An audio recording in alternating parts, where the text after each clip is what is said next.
හොඳයි. ඔබ නැවත එකතු වෙන බ්‍රහස්පතින්දා පියොමෙලත් එක්ක. අපි මේ වෙලාවේ සූදානම් වෙන්නේ විශේෂයෙන්ම මෑත කාලයේදී මේ දක්නට ලැබෙන බහුල වශයෙන්ම දක්නට ලැබෙන රෝගී තත්ත්වයක් තමයි ආතරයිටිස් රෝගී තත්ත්වය. ඒකට වයස් භේදයකුත් නැහැ. ඒ වගේම තමයි කාන්තා පිරිමි භේදයකුත් නැහැ. හැමදෙනාටම වගේ බොහෝ වෙලාවට තරුණ පරම්පරාවට වැඩිපුරම දක්නට ලැබෙන රෝගී තත්ත්වයක් තමයි ආතරයිටිස් රෝගී තත්ත්වය කියලා කියන්නේ. අද දවසේදී අපි සූදානම් වෙනවා හෝමියෝපති වෛද්‍ය ක්‍රමයට අනුකූලව ඔබට ඒ වෙනුවෙන් ලබා දෙන්නට අවශ්‍ය වෙන ප්‍රතිකාරමයන් කොමක්ද සහ ආතරයිටිස් රෝගී තත්ත්වය කියන්නේ කුමක්ද අපි ඒක කලින් හඳුනා ගැනීමකට ලක් කර ගන්න පුළුවන්ද මේ පිළිබඳව කතා කරන්න අපි සූදානම් වෙනවා සුවර්ණ විශේෂාංගයෙන්.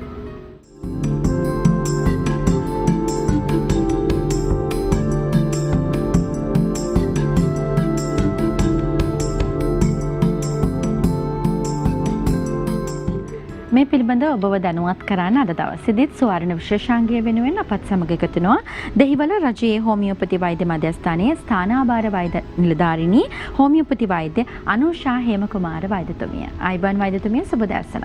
ආයිබන්. වෛද්‍යතුමිය සම්බන්ධ වෙලා ඉන්න ඔබට විශේෂයෙන්ම හෝමියෝපති වෛද්‍ය ක්‍රමයට අනුව ඔබට නිසි වෛද්‍ය උපදෙස් ලබා දෙන්නට අද දවසේදීත් වෛද්‍යතුමියනි දැන් ආතරයිටිස් රෝගී තත්ත්වය කියලා කියන්නේ මේ වයස් භේදයකින් තොරව ඒ වගේම තමයි අපිට කාන්තා පිරිමි භේදයකිනුත් තොරව දක්නට ලැබෙන රෝගී තත්ත්වයක් බවට පත් වෙලා තියෙන නිසා අපි කතා කරමු මුලින්ම අපේ මාතෘකාවට අදාළ වෙන ආකාරයට ආතරයිටිස් කියන්නේ කුමක්ද සහ මේ බහුලව දක්නට ලැබෙන ආතරයිටිස් වර්ග මොනවද කියන එක ගැන අපි මුලින්ම කතා බහ කරමු. අපේ අස්ථි පද්ධතියට කෙරෙන බලපෑමක් තමයි මේ ආතරයිටිස් රෝගී තත්ත්වය කියලා කියන්නේ. අස්ථි පද්ධතිය ගත්තොත් අස්ථි 206කින් සමන්විත වෙලා තියෙන මේ පද්ධතිය කුමන හෝ හේතුවක් මත අස්ථියක ඒ කියන්නේ අස්ථි දෙකක් එකතු වෙන ස්ථානයට අපි කියනවා සංදියක් කියලා. මෙන්න මේ සංදිය තුල කුමන හෝ හේතුවක් මත ඇති කරන වෙනස් වීමකට අපේ ප්‍රතිශක්තිකරණ පද්ධතියෙන්ම ඊට ප්‍රතිචාරයක් දක්වනවා. ඒ දැක්වීම යම්කිසි විදිහක ශ්‍රාවයක් ඒ ස්ථානයට අදාළ ස්ථානයට ශ්‍රාවය කිරීමක් ඇති කරනවා. මේ නිසා ඇතිවෙන වෙනස්කම ප්‍රදාහක තත්ත්වය තමයි අපි ආතරයිටිස් කියලා කියන්නේ. මේ වැඩිපුරම මේ තත්ත්වය අපිට දකින්න පුළුවන් අද මහලු අය විතරක් නෙවෙයි තරුණ ඒ වගේම වැඩිහිටි හැම කෙනෙක් තුළම මේ තත්ත්වය බොහෝ දුරට දකින්න පුළුවන් වෙනවා. ඒ වගේ වැඩිපුරම දකින්නට ලැබෙන ආතරයිටිස් වර්ග තමයි ඔස්ටියෝ ආතරයිටිස් ඒ වගේම රුමටොයිඩ් ආතරයිටිස්. හැබැයි ආතරයිටිස් වර්ග තියෙනවා වර්ග 200කට අධික සංඛ්‍යාවක්. ඒ අතින් වැඩිපුරම දකින්න පුළුවන් ඔස්ටියෝ ආතරයිටිස් කියන එක. අද අපි ඔස්ටියෝ ආතරයිටිස් පිළිබඳව තමයි ඔබ වැඩිපුර කතා බහ කරන්නේ. දැන් වෛද්‍යතුමිනි දැන් ශරීරයේ මේ ආතරයිටිස් පිළිබඳව කතා කරනකොට ශරීරයේ කුමන ස්ථානයන් වලද අපිට මේ තත්ත්වය ඇතිවන අවස්ථාවක් ලැබෙන්නේ කියලාත් ඒ වගේම තමයි මේ ඇතිවෙන්න දැන් හේතුව ඔබතුමිය සඳහන් කර අස්ථි පිළිබඳව කතා කරනවා කියලා. ඒ වගේම තමයි මෙහි මේ රෝග ලක්ෂණ පිළිබඳවත් අපි කතා කරන්න ඕන. ඒ කියන්නේ ආතරයිටිස් වලට ආතරයිටිස් කියන තත්ත්වය අපේ ශරීරයේ ඕනම සංදියක ඇති වෙන්න පුළුවන්. අපේ බෙල්ල, ඒ වගේම අපේ කොන්ද, ඒ වගේම අපේ දන හිස් දෙක, අපේ ඇඟිලි පුරුක්, අපේ ෂෝල්ඩර්, බලලු කර මේ හැම ස්ථානයකම සංදියක ඇති වෙන වෙනසක් තමයි අපි ආතරයිටිස් කියන්නේ. ඒ තත්ත්වය ඇති වෙන්න පුළුවන්. ඒ වගේම මේකට අපි හේතු කියලා ගත්තොත් විශේෂයෙන්ම අපිට මේ රූප සටහනේ පෙන්වන්නේ අපේ කාටිලේජ් යාමක් දරහිසේ ඔස්ටියෝ ආතරයිටිස් තත්ත්වයක්. ඒ කියන්නේ සංදි දෙක ඒ කියන්නේ ඕනම අස්ථි දෙකක් අතර තියෙනවා ඒ දෙක සම්බන්ධ වෙන කාටිලේජ් කියලා ස්තරයක්. මේ කාටිලේජ් එක අපේ වයසත් එක්ක ගෙවි යාමක් ඇති කරනවා.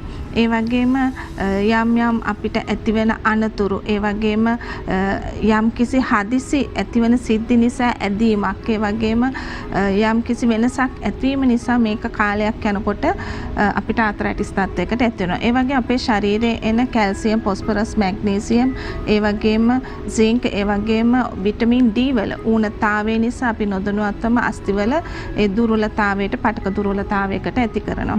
ඒ වගේම අධික ස්ථූලභාවයත් මේට හේතුවක් වෙනවා. ඒ වගේම තව එක් හේතුවක් තමයි අපි අඩි උස පාවහන අපිට නොගැලපෙන ආකාරයට අඩි උස පාවහන් පැළඳීමත් ඒ තුලින් අපේ යම් සංදි වලට බලපෑමක් ඇති කරනවා. ඒ වගේම අපි අපේ ආහාර රටාවේ අපි ක්ෂණික ආහාර රටාවලට අපි බොහෝ විට පුරුදු වෙලා තියෙනවා. ඒ ආහාර රටාවෙන් ඇතිවන බලපෑමත් මේ සංදි අතර කාටිලේජ් ගෙවීමකට හේතු වෙනවා. හරි. අපි රෝග ලක්ෂණ ගැනත් කතා කරන්නට අවශ්‍ය වෙනවා. අපිට තවත් රූප සටහනකුත් තියෙනවා. අපි රූප සටහන බලන අතරතුරේම අපිට කතා කරන්නත් පුළුවන් කමක් ලැබෙයි. විශේෂයෙන්ම මේ ආතරයිටිස් තත්ත්වය පිළිබඳව අද අපි කතා කරන්නේ විශේෂයෙන්ම හෝමියෝපති වෛද්‍ය ක්‍රමයට අනුකූලව ඔබ කොහොමද ඔස්ටියෝආතරයිටිස් රෝගී තත්ත්වයෙන් මිදෙන්නට අවශ්‍ය වෙන සහ ඒ වෙනුවෙන් තියෙන ප්‍රතිකර්මයන් කොහොමද කියන වගේ ඔබට පුළුවන් දෙහිවල හෝමියෝපති වෛද්‍ය මධ්‍යස්ථානයේ ස්ථානාබාර වෛද්‍ය නිලධාරිණී හෝමියෝපති වෛද්‍ය අනුෂා හේමකුමාර වෛද්‍යතුමිය මුණ ගැහිලා ඔබටත් පුළුවන් හෝමියෝපති වෛද්‍ය උපදෙස් නිසියාකාරයෙන් ලබා ගන්න. මෙන්න මේ දුරකථන අංකයන් වලට දුරකථන මතමක් ලබා දෙන්න ඔබට පුළුවන් 0112 63 77 40 0112 63 77 41 071 82 50 716 071 82 50 717 කියන දුරකථන අංකයන් ඔස්සේ ඔබට පුළුවන් වැඩිදුර තොරතුරු දැනගෙන වෛද්‍යතුමිය මුණ ගැහිලා ඔබට අවශ්‍ය වෙන වෛද්‍ය කටයුතු වෙනුවෙන් කටයුතු කරන්නට. වෛද්‍යතුමිය දැන් අපිට රූප සටහනකුත් තියෙනවා. අපි ඒක බලන ගමන් කතා කරමුද? අපි රූප සටහන බලන අතරතුරේම කතා කරන්න අවස්ථාවකුත් ලැබෙනවා. දැන් මේ රෝග ලක්ෂණයන් පිළිබඳ රෝගී තත්ත්වයන් පිළිබඳවත් අපිට පුළුවන්කමක් ලැබෙනවා. දැන් වෛද්‍යතුමිය අපි ඔස්ටියෝආතරයිටිස් පිළිබඳ කතා කරනවා. දැන් අපි ඒකට නිසි ප්‍රතිකර්මයක් නොකළහොත් අපිට ඇතිවන්නට පුළුවන් වන සංකූලතා ගැනත් අපි කතා කරමු. විශේෂයෙන්ම සමහර උදවිය ඉන්නව ගණන් ගන්නේ නැති කට්ටියක් තියෙනවා නේද? කමක් නැහැ අපිට කොහොම කැක්කම තියෙනවා. නමුත් ඒක ඉවසගෙන ඉන්න අයත් ඉන්නවා. එවැනි අයට පසු කාලිනව ඇතිවන්නට පුළුවන් වන සංකූලතා ගැන අපි කතා කරමු. ඔව් යම් කිසි විදිහක සංධි අතර කාට්ලේජ් ගෙවීමක් නිසා ඇතිවන වෙනසක් ක්‍රමයෙන් වර්ධනය වුණොත් ඒකට අවශ්‍ය කරන නිසි ප්‍රතිකාරය ඒක යථා තත්ත්වයට ගැනීමට අවශ්‍ය කරන ඒ ප්‍රතිකාරය අපි නොකළහොත් ක්‍රමයෙන් 50%කට අධික සංඛ්‍යාවකගේ පාද ඇද තත්ත්වයකට පත් වෙන්න පුළුවන්. මේ පාද ඇද ගැසීමකට ලක් වෙන මේ පින්තූර සටහන් තමයි මේ. ඉතින් ඒ පාද ඇද ගැහිමත් ආකාර තුනකට වෙනවා. නමුත් පාද විතරක් නෙවෙයි ඇද ගහන්නේ අපේ මේ අපේ වැලිමිට සංදිය, ඒ වගේම අපේ අත, ඒ වගේම අපේ මැණික් කටු සංදිය, ඒ වගේම අපේ දණ හිස වගේම අපේ වලලු කර, ඒ වගේම අපේ පතුල මේ තැන් හැම එකක්ම අපිට ඇද ගැහෙන්න පුළුවන් අවස්ථා එනවා. ඒක එකිනෙකාගේ ශරීර අනුව එකිනෙකාගේ ප්‍රතිශක්තිකරණ අනුව ඒක වෙනස් වෙනවා. ඒ වගේම මෙහෙම පාදයක් ඇද ගහනකොට ඊළඟට බලපෑමක් ඇති වෙන්නේ අපේ කොන්දට. කොන්දේ යම් කිසි විදිහක කොන්දේ අපි කියනවා අස්ථි පහක් තියෙනවා කියලා L1 L2 L3 L4 L5 කියලා. මේ තැන්වල ඔස්ටියෝආතරයිටිස් තත්ත්වයක් අපි දණහිස විතරක් නෙමෙයි අපේ කොන්දෙත් ඒ කශේරුකා අතර ඒ කාට්ලේජ් ගෙවී යාමක් ඇති කරනවා. ඒ නිසා ඔස්ටියෝආතරයිටිස් තත්ත්වයක් ඇති වෙන්න පුළුවන්. මේ තත්ත්වය තව වඩා ප්‍රබල බලපෑමක් ඇති කරන පාද ඇද ගහම් කෙනෙක්ගේ ක්‍රමයෙන් පාද ඇද ගහනකොට මේකට තව රුකුලක් වෙනවා අපිට වේදනාකාරී තත්ත්වයක් ඇති කරන්න. ඒ වගේම ඒක ක්‍රමයෙන් තව වර්ධනය වුණොත් ස්නායු තෙරපීමකට ඇති කරලා සයිටිකා වගේ රෝගී තත්ත්වවලට මෙය හේතුවක් වෙනවා. ඒ වගේම තත්ත්ව අපේ බෙල්ලේ ඇති වෙන්න පුළුවන්. බෙල්ලේ ඇතිවීමේදී කශේරුකා ගෙවීම නිසා ඇතිවෙන තත්ත්ව තමයි අපේ ෂෝල්ඩර් එක වේදනාකාරී තත්ත්වයක් ඇති වෙන. ඒ වගේම අත දිගේන හිරිය ඒ වගේ තත්ත්ව ඇති වෙන්න පුළුවන්. කොහොමත් රෝග ලක්ෂණ විදිහට අපි ගත්තොත් ආතරයිටිස් හැදුච්ච කෙනෙක්ගේ එකවර නැගිටීමට තියෙන අපහසුතාවය, ඒ වගේම වේදනාකාරී තත්ත්වයේ සංදිස්ථානයේ, ඒ වගේම ඉදිමුම් ගතිය, ඒ වගේම රස්න ගතියක් දැනෙන්න ගන්නවා. ඒ වගේම උදේට නැගිටිනකොට අධික වේදනාකාරී තත්ත්වයක් ඇති කරනවා. මේ වගේ මේ නොයෙකුත් රෝග ලක්ෂණ ඇති කරනවා. හොඳයි. ඒ රෝග ලක්ෂණයන් ගැන තමයි අපි කතා කරන්නේ. තවත් ඔබට දැන කියා ගන්නට අවස්ථාවක් ලැබෙනවා මේ රෝග ලක්ෂණ වලට අපි කොමක්ද කරන්නට අවශ්‍ය වෙන්නේ සහ නිසි ප්‍රතිකාරමයන් කොමක්ද කියලා හෝමියෝපති වෛද්‍ය ක්‍රමයට අනුකූලව මෙන්න මේ දුරකථන අංකයන් වලට දුරකථන නමතුමක් ඔබට පුළුවන්කමක් ලැබෙනවා ලබා දෙන්න. 0112 63 77 40 0112 63 77 41 071 82 50 716 071 82 50 717 කියන දුරකථන අංකයන් ඔබට පුළුවන්කමක් ලැබෙනවා වැඩිදුර තොරතුරු දැනගෙන හෝමියෝපති වෛද්‍ය අනුෂා හේමකුමාර වෛද්‍යතුමිය ඔබට පෞද්ගලිකව මුණ ගැහිලා ඔබට අවශ්‍ය වන වෛද්‍ය ප්‍රතිකාරමයන් කරගන්නට ඔබට අවස්ථාවක් ලැබෙනවා. වෛද්‍යතුමිය සමග සම්බන්ධ වෙලා අපි අද දවසේ කතා කරන්නේ ඔස්ටියෝආතරයිටිස් රෝගී තත්ත්වය පිළිබඳව. වෛද්‍යතුමිය දැන් අපි සංකුලතා ගැන කතා කරා. එතකොට මේ කෙනෙක්ට ඇති වී තිබෙන මේ සංකුලතා මගින් ඒ වගේම තමයි මේ සංකුලතා හෝමියෝපති ප්‍රතිකාර මගින් සුවය ලබා ගන්නේ කොහොමද කියන වගත් අපි කතා කරා. විශේෂයෙන්ම දැන් ප්‍රතිකාරම වල අතුරු ආබාධ තිබෙනවාද කියලාත් කෙනෙක්ට ප්‍රශ්නයක් ඇතිවෙන්න පුළුවන්. ඒ නිසා අපි ඒකටත් නිවැරදිව උපදෙස් ලබා දෙමු. අතුරු ආබාධ වලින් තොරව තමයි අපි හෝමියෝපති වෛද්‍ය ක්‍රමය ලබා දෙන්නේ. නිසා අපි ඒකටත් නිවැරදිව පැහැදිලිව තවදුරටත් කතා කරමු වෛද්‍යතුමනි. ඔව්. කෙනෙක්ගේ සන්ධි අතර ඇතිවන ආතරයිටිස් තත්ත්වය නිසා එයාලගේ කියන්නේ යම් කිසි වෙනසක් නැතන ඇති කරන්නේ සන්ධියක තියෙනවා සන්ධියක තියෙනවා ඒ වගේම අස්ථි වගේම පේශි නහර ස්නායු මේ හැම එකම වෙනසක් තමයි මේ ස්ථානයේ ඇති කරන්නේ. හෝමියෝපති ප්‍රතිකාරවලදී ඉතා වැදගත් වෙන්නේ රෝග ලක්ෂණ. මේ රෝග ලක්ෂණවල රෝග මූලය තමයි මේකෙන් අපිට නිවැරදිව හඳුනා ගන්න පුළුවන්. වැඩිදුර විස්තර අපිට දැනගන්න ඕනේ නම් අපි එක්ස්රේ පරීක්ෂණයක් කරනවා. ඒ වගේම MRI එකක් අපිට දැනගන්න පුළුවන් මේ එතන කුමක්ද සිද්ධ වෙලා තියෙන්නේ කියලා. කොහොමත් හෝමියෝපති ප්‍රතිකාර අපි දෙනකොට ඒ අයගේ අස්තිවල වෙනස විතරක් නෙමෙයි ඒකත් එක්කම කෙනෙක්ගේ අපි කියමු උදාහරණයකට පාද ඇද ගහනවා කියලා පාද ඇද ගහන කෙනෙක්ගේ ක්‍රමක්‍රමයෙන් පාදවල ඒ වෙනස ඇති වෙනකොට එයාලගේ නහරවල් වලට පවා බලපෑමක් ඇති කරනවා. නහර තදවීමක් වෙනවා. ඒ වගේම දැනෙන බර ගතියක් තියෙනවා. හෝමියෝපති ප්‍රතිකාරවලදී අපි රෝග මූලයට ප්‍රතිකාර කිරීම නිසා මේ තත්ත්ව ක්‍රමක්‍රමයෙන් වෙනස් වීමක් ඇති කරනවා. විශේෂයෙන්ම හෝමියෝපති ප්‍රතිකාරවල තියෙනවා කාට්ලේජ් වර්ධනයට බෙහෙත.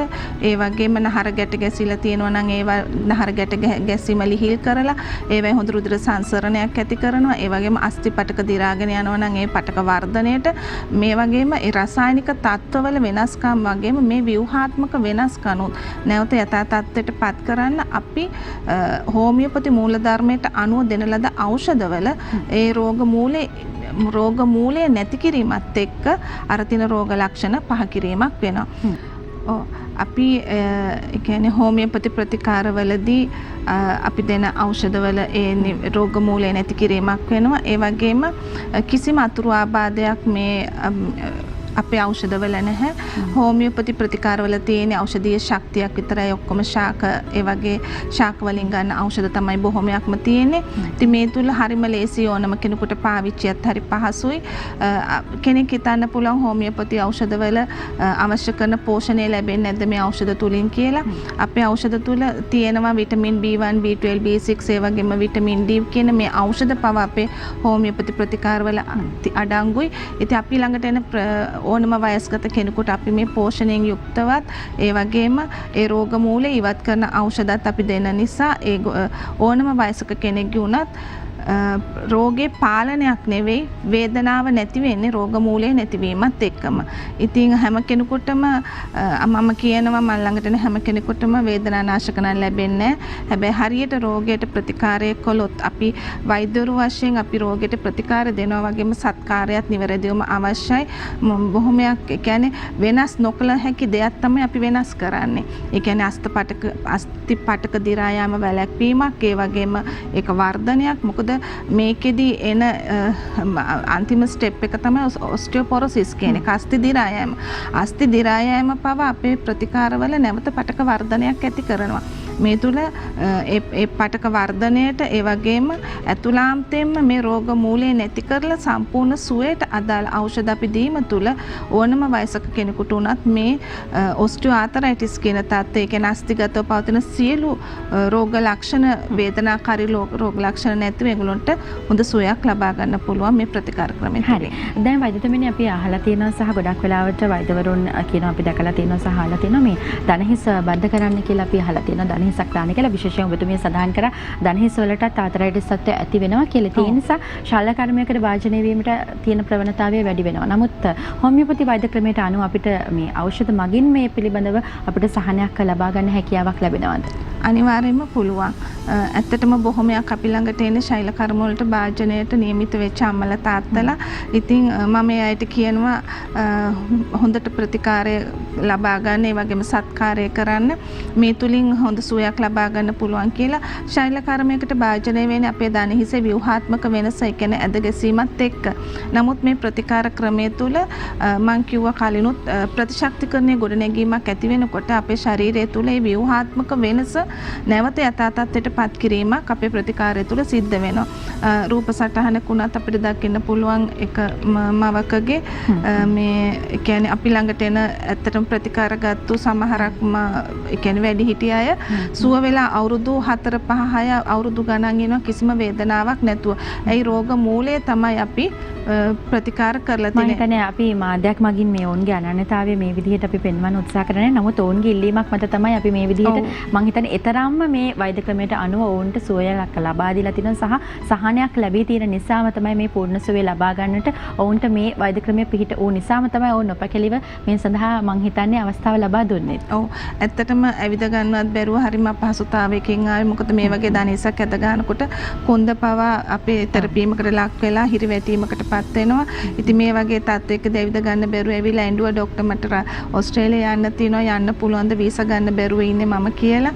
මේ වීසා ගන්න බැරුව ඉන්නේ මොකද යන්න බැරි හින්දා කියලා. ඊට පස්සේ මම කිව්වා නෑ අම්මේ මාස 3ක් යනකොට යට යන්න පුළුවන් වෙයි වීසා ඇප්ලයි කරන්න කියලා. ඇත්තටම මාස 3 යනකොට ඒ අම්මට රට යන්න හොඳට ඇවිදගෙන යන්න පුළුවන්කම ඇති වුණා. ඒ වගේම වේදනාව නැතුව සම්පූර්ණයෙන්ම සුව තත්ත්වයට මාස කිහිපයක් ඇතුළතදී ලැබුවා. ඉතින් අද සුව වෙලත් අවුරුදු 5කට වැඩි. ඉතින් කිසිම වේදනාවක් නැතුව හොඳින් ඉන්නවා, පාදත් කෙලින් වෙලා.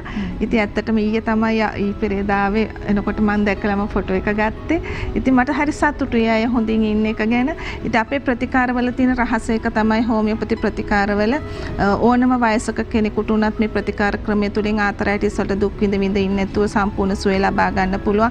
පාද ඇද ගහලා මට ශෛල කර්ම කරන්න ඕනේ කියලා හිතන්නේ නැතුව තමන්ගේ ස්වභාවික පාද රැකගෙන ඒක ඉඳීම තුළ ඒගොල්ලෝගේ ජීවිතේ ඊටාම සුවදායි විදිහට ජීවත් වෙන්න පුළුවන්. මොකද මේ ක්‍රමය තුළ අපිට ඉවසීමයි, ඒ වගේම රෝගය ගැන අවබෝධයයි, ඒ වගේම නිවැරදි ලෙස ඖෂධ පාවිච්චි කරනවා නම් මේ ප්‍රතිකාරය තුළ ඕනම ආතරයිටිස් වර්ගයක්, ඔස්ටියෝආතරයිටිස් වගේම අනිකුත් ආතරයිටිස් වර්ගයක් වුණත් මේ ප්‍රතිකාර ක්‍රමය තුළ පූර්ණ සුවයක් ලබා ගන්න පුළුවන්.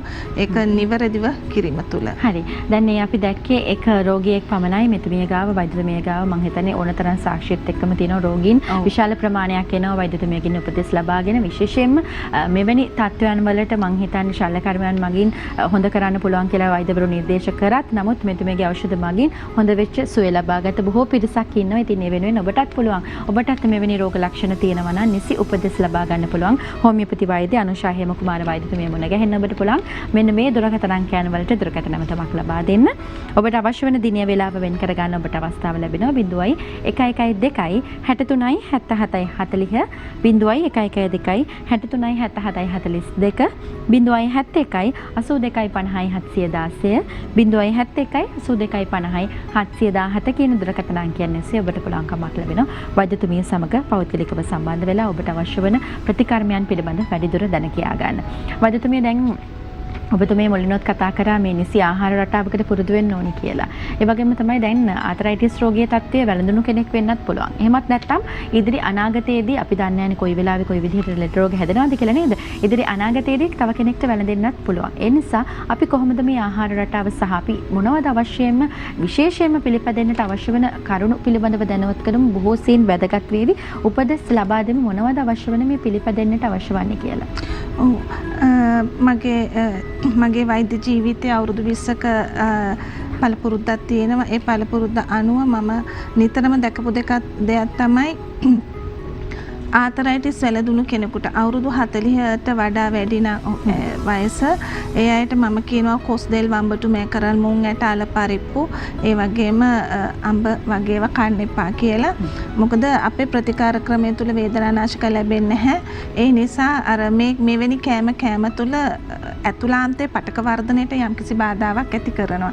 මේ තුල අර අපිට ව්‍යුහාත්මක වෙනස ඒ වගේම රසායනික වෙනස්කම් වල යථා තත්ත්වය අපිට ලබා ගන්න අමාරුයි ටිකක්. මොකද අපි කවුරුත් කැමති ඉක්මනින් සුව වෙනවා දකින්න, වේදනාව නැති වෙනවා දකින්න. ඒ නිසා මෙවැනි කෑම වලින් වැළකීම හරිම අවශ්‍යයි. ඒ වගේම කෙනෙකුට අර කෘත්‍රිම ආහාර ඒ වගේ අපි වළකින්න ඕන. ඒ වගේම මම කියන එකක් තමයි අපි නිසි පෝෂණයෙන් යුක්තව ආහාර ගැනීම අවශ්‍යයි. විශේෂයෙන්ම අපේ ඒ කියන්නේ කැල්සියම් අපේ ජීවිතයට හරි අවශ්‍යයි මේ අස්තිවලට.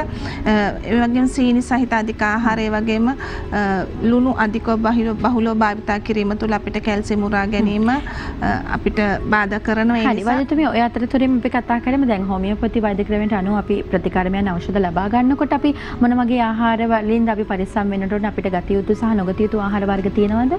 හෝමියෝපති වෛද්‍ය ක්‍රමයට සමහරක් ඖෂධවලට යම්කිසි මේ බාධාවක් ගෙනෙනවා. කොෆි, නෙස්කැෆේ, චොක්ලට්, මයිලෝ වගේ ඒවා අපි ගන්න එපා කියලා කියනවා. ඒ වගේම අපි අර ඉඟුරු සුදු ලුණු වගේ ඒවා ගන්න එපා කියනවා. හැබැයි ඉතින් මම දෙන පිළිවෙල අනුව එක වෛද්‍යවරු දෙන පිළිවෙල අනුව ඒ මතේ වෙනස් වෙනවා. අර ඒවා කාපු ගමන් වගේ ඖෂධ ගැනීම හොඳ නැහැ. මොකද අපේ ඖෂධවල තියෙන යම්කිසි බලයක් විතරයි. එවැනි රසකට අපේ ಔಷಧීය බලය නැති වෙන්න පුළුවන්. ඒ නිසා තමයි අපි ඒ සමහරක් කෑම කන්න එපා කියලා කියන්නේ. නමුත් අහිතකර ඒ කියන්නේ අර බෙහෙතේ බලය නැති කරනවා කොෆි, නෙස්කැෆේ, චොක්ලට්, මයිලෝ කියලා සමහරක් ඖෂධවලට විතරයි. අර කොස්දෙල් වම්බටුමෑ කරල් කන්න එපා කිව්වේ රෝගියාට. ඒ කියන්නේ වයස අනුව එයාගේ තත්ත්වය යථා තත්ත්වයට ගැනීමට. හරි. දැන් එතකොට මේ ඖෂධ පාවිච්චිය හෝමියෝපති වෛද්‍ය ක්‍රමයට අනුව මේ ඖෂධ පාවිච්චිය පහසු වෙනවද? ඒ වගේම තමයි වෛද්‍යතුමිය තවත් කෙනෙක්ට දෙන්න පුළුවන්. දැන් ආතරයිටිස් රෝගී තත්ත්වයකට නම් අපිට මොන හරි ආලේපනයක් තියෙනවද කියලා කෙනෙක්ට හිතෙන්න පුළුවන්. ඒ වගේම තමයි ගොඩක් වෙලාවට තවත් තියෙන ප්‍රශ්නයක් තමයි අපිට මේකට කොච්චර කාලයක් ඇයිද අපිට සුව කරගන්න. මෙවැනි කරුණුත් එක්කනේ ගොඩක් වෙලාවට ඉන්නේ නේද? ඒ නිසා අපි එකටත් ලබා දෙමු උත්තරයක්. ඇත්තටම හෝමියෝපති ප්‍රතිකාරය තුළ මම අසන අනිකුත් ක්‍රමත් එක්ක බලනකොට හෝමියෝපති වෛද්‍ය ක්‍රමය තුළ තමයි හරිම ලෙහෙසිම පහසුම ඒ වගේම ඕනම වයසක කෙනෙකුට කරගන්න පුළුවන් ප්‍රතිකාර ක්‍රමය. ඖෂධීය ඒ කියන්නේ බොන ඖෂධ කිසිම තිත්ත රසකින් යුක්ත නැහැ. හරිම ලේසි, හරිම යම්කිසි රසයක් විතරයි හපලා කන්න උනත් පුළුවන්. ඒ වගේම ගැනීමට හරිම පහසුයි. ඕනම වයසක කෙනෙකුට උනත් පාවිච්චිය ලේසි. ඒ වගේම ආලේපන අපේ හෝමියෝපති ඖෂධවල තියෙනවා අනිකුත් වෛද්‍ය ක්‍රම වගේම සිරප් ಜಾති ඒ වගේම මේ ආලේපන හැම දෙයක්ම තියෙන. ඒ වගේම හෝමියෝපති වලත් ඒ වගේ අපේ වෛද්‍ය ක්‍රමය තුල ආතරයිටිස් වලටත් ඒ කියන්නේ පටක වර්ධනයේට ඒ වගේම නාමශීලීතාවය ඇති කරන්න හොඳ නහරවල ඒ කියන්නේ ගමනාගමනයේ වර්ධනය කරන්න ඒක රිලිහිල් කරලා හොඳ රුධිර ගමනාගමනයක් ඇති කරන්න ඒ වගේම නාමශීලීතාවය ඇති කරන්න ඒ වගේම කාට්ලේජ් වර්ධනයට අවශ්‍ය කරන ඒ සන්ධි රෝග සුවයට අදාළ ආලේපන අපේ හෝමියෝපති වෛද්‍ය ක්‍රමය තුල තියෙනවා ආලේපනය. ඉතින් ඒවා මම වයසක අයට අපි ආලේප කරන්න දෙනවා. මොකද හෝමියෝපති වෛද්‍ය ක්‍රමය තුලත් අපිත් බලාපොරොත්තු වෙන්නේ උණුත් බලාපොරොත්තු වෙන ඉක්මන් සුවයක්. ඉතින් කාලයත් එක්ක කාලය ගත්තොත් ඕනම කෙනෙක් හරියට නිසි ප්‍රතිකාරය අපේ වෛද්‍ය ක්‍රමය තුල කරනවා නම් මම කියන්නේ දවස් 5ක් 6ක් යනකොට ඒ කෙනාගේ වේදනාව ක්‍රමක්‍රමයෙන් අඩු වෙන්න ගන්නවා. ඒ අඩු වීම වෙන්නේ ඇතුළාන්ත රෝග මූලය නැති කිරීමත් එක්කයි. නැති වී යාමත් එක්කයි. ඉතින් මේ තුල යම්කිසි කෙනෙක් නිසි ප්‍රතිකාරය ලබා ගන්නවා නම් ආතරයිටිස් රෝගය එක තැනක විතරක් නෙමෙයි ශරීරයේ ඕනම සංදියක ඇති වෙන ඒ අපි නොදැනුවත් ඇති වෙන ස්ථාන තියෙනවා. අපි දැනුවත් අපිට දැනෙන ස්ථාන තියෙනවා. අපිට ඕනම දෙයක් දැනෙන්නේ 50%ක් ඇතුළාන්තේ ගෙවුණයින් පස්සේ. ඉතින් මේ ගෙවීම නිසා අපිට දැනෙන දේ ඇතුළාන්ත රෝග මූලය නැති කරගෙන සම්පූර්ණ සුවයක් මේ ප්‍රතිකාර තුලින් අපිට ලබා ගන්න පුළුවන් හෝමියෝපති ප්‍රතිකාර තුලින්. දවස් 5ක් යනකොට යම්කිසි දෙයක් සිදු වෙලා අපිට දැනෙන්න ගන්නවා. ඒකේ දිනේ දවසින් දවස වේදනාව අඩුවීම ඒ වගේ මේ වෙනස අපිට දකින්න පුළුවන්. හරි. ඉතින් ඔබටත් පුළුවන් හෝමියෝපති වෛද්‍ය ක්‍රමයට අනුව නිසි වෛද්‍ය උපදෙස් ලබා ගන්න පුළුවන්. හෝමියෝපති වෛද්‍ය අනුෂා හේමකුමාර වෛද්‍යතුමිය ඔබට පුළුවන් මුණ ගැහෙන්න. මෙන්න මේ දුරකථන අංකයන් වලට දුරකථන නම්බරක් ලබා දීලා වැඩිදුර තොරතුරු ඔබට පුළුවන් දැන කියා ගන්න. 0112 63 77 40 0112 63 77 42 071 82 50 716 071 82 50 717 කියන දුරකථන අංකයන් ඔස්සේ ඔබට පුළුවන් කමක් ලැබෙනවා. වෛද්‍යතුමිය සමග පෞද්ගලික මුණ ගැහිලා ඔබට අවශ්‍ය වන වෛද්‍ය උපදෙස් ලබා ගන්න. අද දවසේදීත් හෝමියෝපති වෛද්‍ය ක්‍රමයට අනුව සුවර්ණ තුලින් ඔබව දැනුවත් කරන්න අපත් සමග එකතු වුණේ දෙහිවල රජයේ හෝමියෝපති වෛද්‍ය මධ්‍යස්ථානයේ ස්ථානභාර වෛද්‍ය නිලධාරිණී හෝමියෝපති වෛද්‍ය අනුෂා හේමකුමාර වෛද්‍යතුමිය. වෛද්‍යතුමියට බෙහෙම ස්තුතිවන්ත වෙනවා. අද දවසේදී සම්බන්ධ වෙලා වටිනා උපදෙස් ලබා දෙන අපත් සමග එකතු වුණාට අයිබෝන්.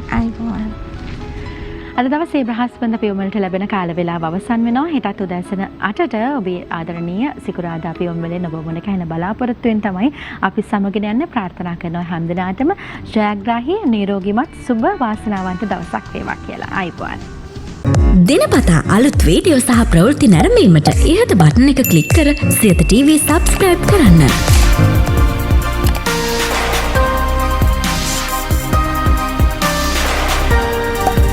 අලුත් වීඩියෝ ගැන මුලින්ම දැනගන්න මෙම සීනුව ක්ලික් කරන්න.